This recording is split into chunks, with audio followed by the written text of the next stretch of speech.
So let's continue our study in the book of Revelation, chapter 11, and we've looked at the identity of the two witnesses, the three theories that there are, but you know how some Bible scholars think it's either Enoch or Elijah or Moses or Elijah or two modern-day prophets who will be revealed. Now let's take a look at verse 7, okay? Let's revisit it quickly. And verse 7 says, "Now when they finish their testimony, the beast that ascends out of the bottomless pit will make war against them, overcome them, and kill them." Okay. After the two witnesses, itong two prophets in the last days, complete their mission, God will finally allow the Antichrist to succeed in killing these two prophets. Remember, for 3.5 years, they're invincible, if you will. They cannot be killed. Anyone who rises against them, fire will come out of their mouth and they'll devour their enemies, right? Those people who come against them. Now, during the days of ministry, divine protection prevented this from happening sooner. But now, finally, 3.5 years later, the Antichrist kills these two prophets.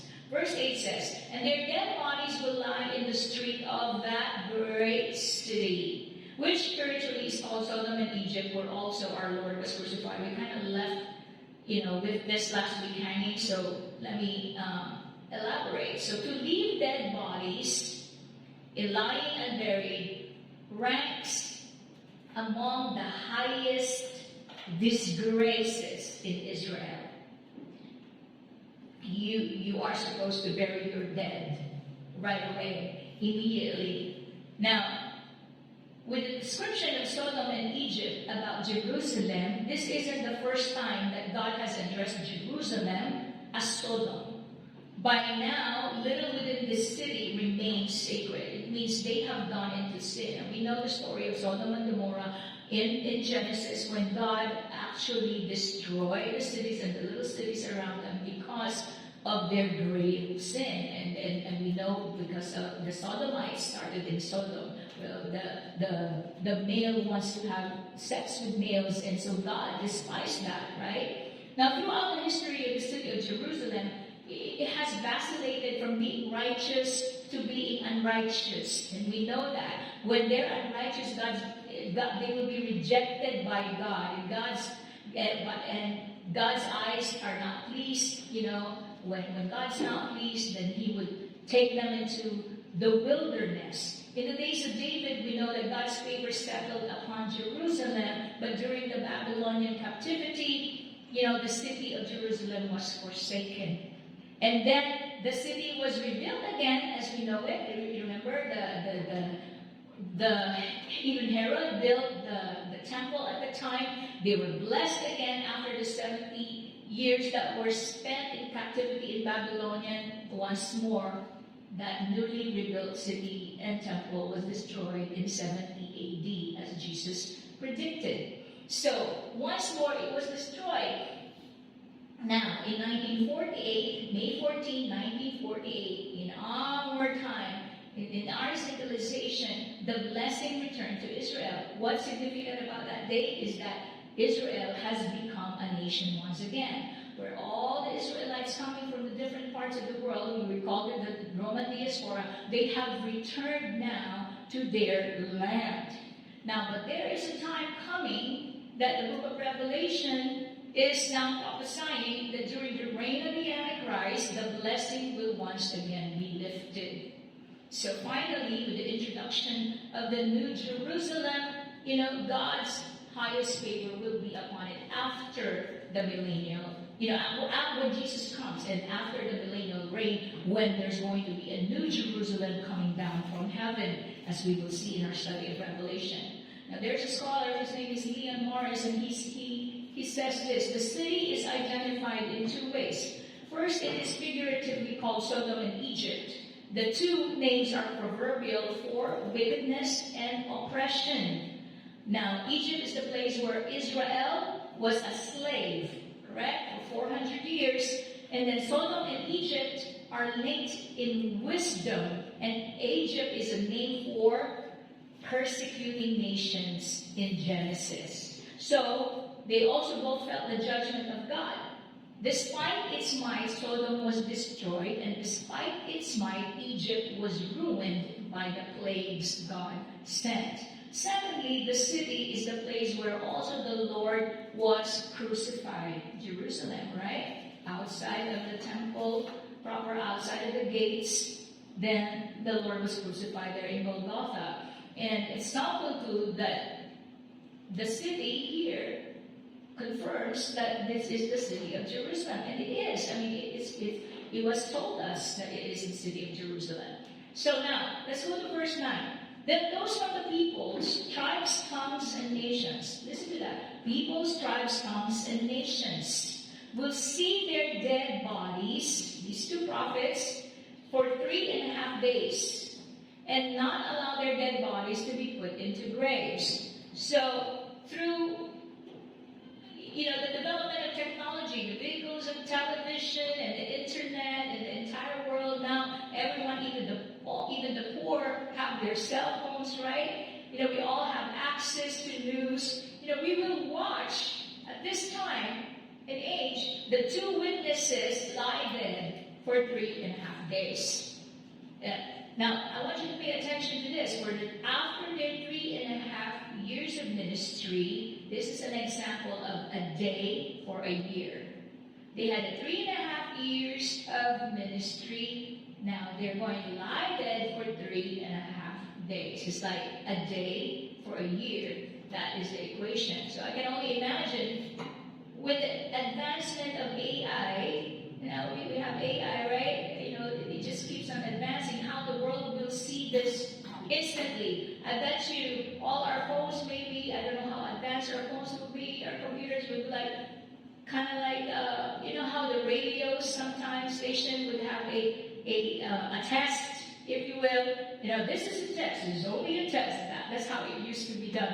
And even the television, probably our phones will just buzz, like when there's calamity, like RMC notification, everyone's supposed to just notify, the two prophets are dead, the two prophets are dead, right? You can only imagine. So that their bodies lie in public view again, unburied, is the most tragic of destinies for any devout Jew.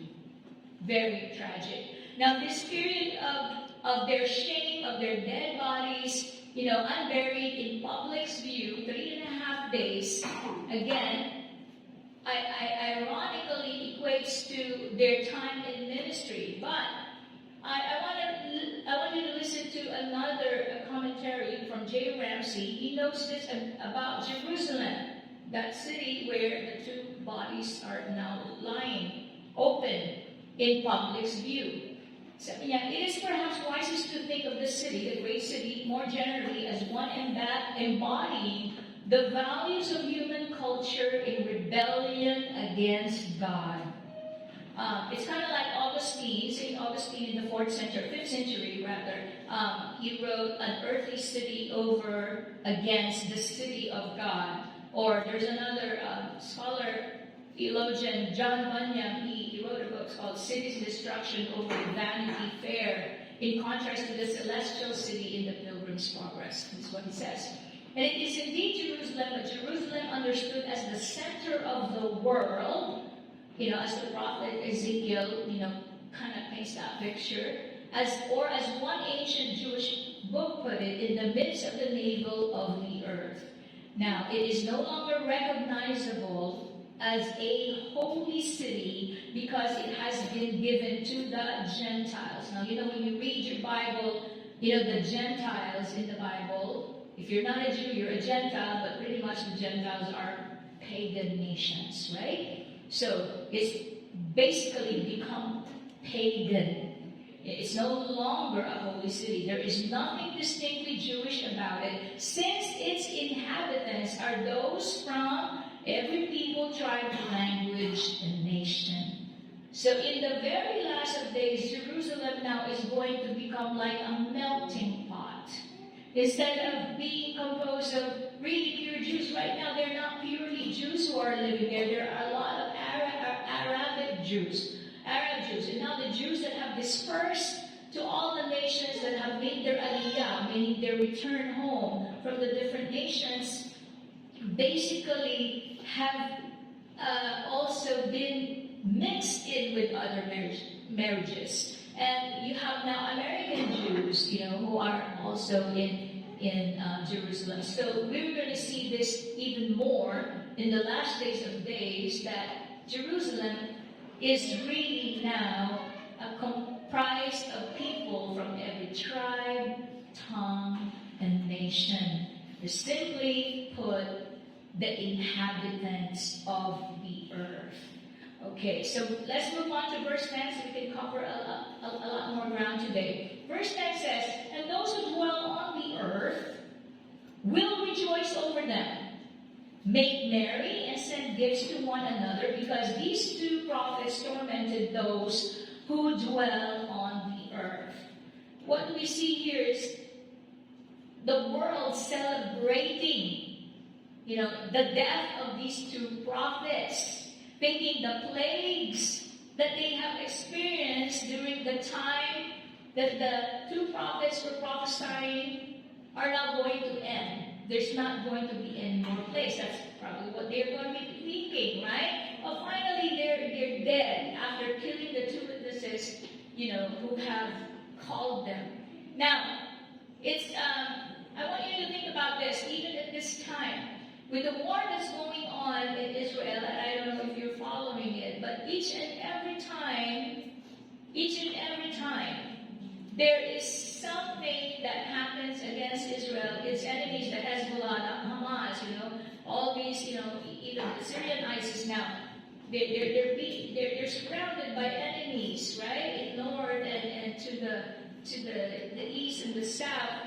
It doesn't matter, but every time the enemies kind of gain ground, they are celebrating. If an IDF, soldier falls, they will celebrate. And how do they celebrate? Fiesta, like fiesta here in the Philippines, or like Christmas, when they go to the streets and they give candies. They give all these treats, these sweet delicacies. That's how they celebrate. Yay! Somebody's dead from Israel. Another Jew is dead. They celebrate. And this is what they're going to do when the two prophets die. The whole world, he says here, and those who dwell on the earth. So now it's no longer the nations just surrounding Israel, but it's global. It's a global celebration. I want you to think of that. It becomes like a Christmas celebration to them, but in a pagan way. And the people in general will gloat. They will gloat. The coming of the beast, the Antichrist, sees wickedness triumphant. And that's going to be on an unprecedented scale. And the reason for the world's joy is that the witnesses now, these two prophets that had tormented them finally are dead. After their faithful time in preaching the gospel as we know it is not comfortable, is not soothing to impenitent souls. Meaning, if you are a sinner and you're not humble enough to repent, then guess what? The gospel has no effect. It will just irritate you.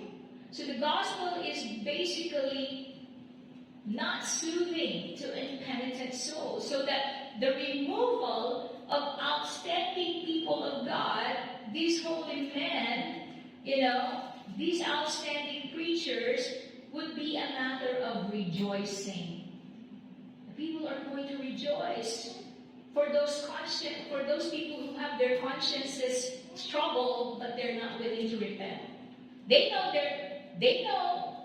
they're doing wrong. I mean, think about it. The drug cartels. Think about those who do drugs. Think about those who kill. They know what they're doing for the most part, right? But they don't want to repent. The corrupt people, those who extort money, the sinners wouldn't want to repent even after the plagues that they're experiencing. And now, most especially, they're going to rejoice because somebody is telling them, you're doing wrong, you better repent or suffer eternally the consequences, of being separated eternally from God. They don't want to hear that. So this now provokes some questions according to a scholar. Torrance says we need to have searching questions. Why does the Church of Jesus Christ today sit so easy to her surroundings? Why do Christian people live such comfortable and such undisturbed lives in this evil and disturbed world? Surely it is because we are not true to the Word of God. That's an understatement. I don't know how that resonates with you. Why does the church sit comfortably by when evil is happening around them? It's almost as if we have accepted evil as the norm. Remember, the Bible tells us that in the last days, evil will be called good, and good will be called evil. And I believe we're experiencing that today. So what if we abort a child? That's murder, the Bible says. Thou shalt not kill. Right? You shall not bear false witness against each other. But no, you lie about somebody and you gossip about somebody, tarnishing their reputation. We accept that being part of the church. And we sit comfortably by knowing that people around us are not doing right. We just allow them. We just let them. Huwag kang makialam. Ugali Pilipino, huwag mapahamak ka pa. But, paano yung mapapahamak na yung kanilang kaluluwa? Right? So we have to ask that, because if we're true to the Word of God, such as what this scholar is saying, if we're true to the Word of God, even tayo madi-disturbed by these realities. We're going to be doing something about it. So, something to think about. I have a little bit of time. Let me go on with one more verse. Verse 11. 11:11. Revelation 11:11. Now it says here, now after 3.5 days, listen to this, after 3.5 days, the breath of life from God entered them, and they stood on their feet, and great fear fell on those who saw them. So now the world is rejoicing, and they thought it's over. But remember, our God always has the last say. He always has the last word. And so now we see the triumph of biblical proportion terrifies the world. Because they thought they were dead. 3.5 days on the streets. And yet now the two gets up on their feet because God resurrects these two prophets. The resurrection offers no explanation, but only panic. The world, the entire world that has just gloated and celebrated, all of a sudden is terrified. All the people say, what's going on? They're dead. They were killed by the Antichrist. They're dead. And now they're up on their feet. So the rescue of God, of these two witnesses, as the breath of life, remember our lives, our breath comes from God. He gave us the breath of life. He's the one who's going to have a say as to when we're going to take our last breath. No one knows that time. But God, in His power, gives life back to these two people.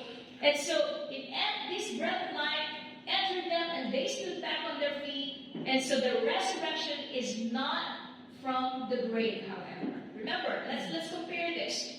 The resurrection is not from the grave. Jesus' resurrection was from the grave.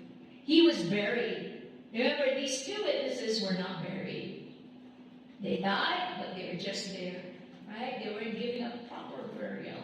But Jesus' resurrection was from the grave. So now their vindication is a public vindication, to the shame of all the people who wish they were dead. To the shame of the people who says, I'd rather have you dead. Yay, now you're dead, finally. And now terror strikes them. This is what's going on. And then their very eyes are going to see that these two are taken up to heaven while the enemies are looking. They're going to be taken up to heaven just as Jesus was taken up to heaven, just as we see in the next verse. Verse 12 says, "And they heard a loud voice from heaven saying to them, 'Come up here.' And they ascended to heaven in a cloud, and their enemies saw them." Just like the book of Acts in chapter 1 painted as a picture of how Jesus was taken up to heaven as the 11 disciples were watching on. These two prophets are taken up to heaven on the clouds. Kind of like Elijah also, right? Elisha saw Elijah, taken up to heaven. So as the world stares in horror, they're afraid. They actually now hear the audible voice of God. What did they hear? "Come up here." The world hears. Amazing. The power of God is on full display. Jesus ascended before a private audience, as I mentioned, 11 disciples. But now, worldwide satellite will cover, all the eyes will see as these two prophets are carried, ascends into heaven for an audience of billions of people. Think about that. It's amazing what God can do. Now, verse 13. Let me try to cover another one. Verse 13 says, "In the same hour, there was a great earthquake, and a tenth of the city fell. In the earthquake, 7,000 men were killed."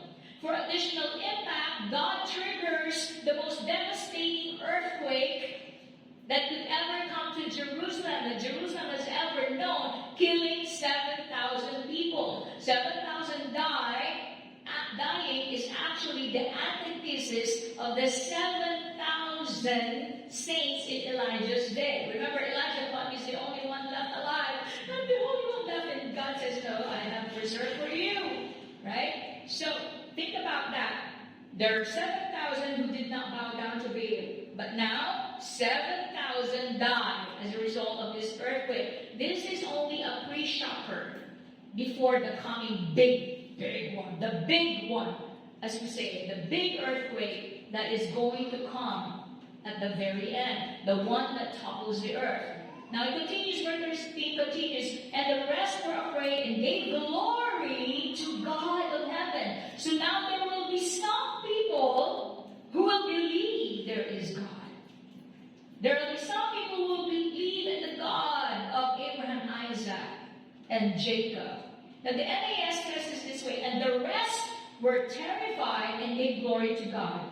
By giving glory to God, only then do they fully acknowledge that the God of heaven was the one who sent these two prophets to witness to the world about the gospel of Jesus Christ. That there is only one way for people to be saved, and that's to believe in Jesus. Now, this also means that now this God, the God of heaven and earth, has sent this earthquake to them. Right? So it is doubtful whether repentance happens to the people. The repentance unto salvation is the intended thought of this verse. Some scholars would debate rather did people become saved or did they not become saved? But we just said they gave glory to God. We are reminded that even King Nebuchadnezzar gave glory to God after we realized, when he became cuckoo and insane and lived among the cattle, and he said, "Yeah, your God, the God of heaven and earth, is the one true God." But did they repent? I don't know. We are told that eventually, though, however, in the book of Philippians, that every knee will bow and every tongue will confess, right, that Jesus Christ is Lord, to the glory of God our Father. So it is in this context that survivors most likely will give glory to God. So we recall also in Matthew, I will close with this, in Matthew's gospel, a historical account rather, not just a gospel account, when Jesus died, because he said something as to what transpired. He says, "An earthquake occurred among other things, and because of these many believed he's the Son of God." This is what Matthew 27:51 to 54 reads, Then behold, the veil of the temple was torn into from top to bottom. Remember, Jesus just died? Into your hands I commit, here is my spirit. And then boom, darkness. And then this is what happened.